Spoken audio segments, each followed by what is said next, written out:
Volkswagen Lied and I got to take my TDI racing. This is a picture of me in 2016, not long after I realized that Volkswagen was probably going to have to buy my car back. Why, do you ask?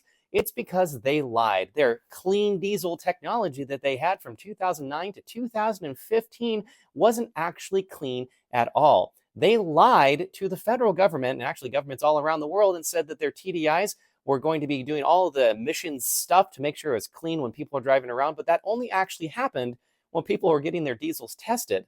I kid you not, they had this thing called a defeat device that when your car was getting tested, so we have DEQ, it was all good to go, but then when you're out on the open road, it turned all of that stuff off. And so they ended up getting caught and they informed all of the owners, including myself, that said, hey, well, your car's either going to have to get modified, which no one knows really what that was, or they could buy it back. And that's what I opted for because the buyback amount was really generous.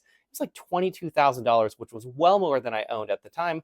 And I needed to put a roof on my house and I need to go on a honeymoon with my wife. So that's exactly what I did. However, this brings up the question, what do you do with a car that is legally going to be going back to Volkswagen, but you still have possession of it? And there was about 18 months where that was exactly the case, where one, there were a couple of months leading up to the class action lawsuit, but then there's about 18 months where I had a perfectly functional car that I liked to drive and everything was good to go on it. And it had like 50,000 miles on it.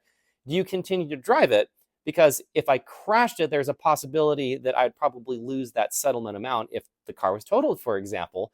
And the settlement amount was most likely going to be more than what I would get for car insurance. Or do you just drive it? But not only drive it, do you send it? And that's exactly what I did. So I kid you not, in 2016, I started to go to racing events, including rallycross, autocross, track days, etc. And I put my completely stock 2012 TDI into races. And I kid you not, in this exact race, I ended up getting first place, rallycross, front wheel drive, stock class.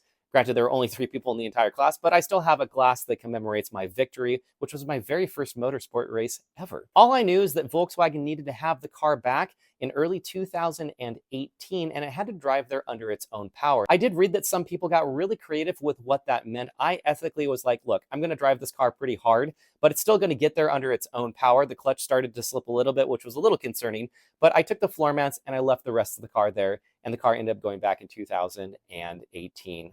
So if you were in my situation, would you also go racing?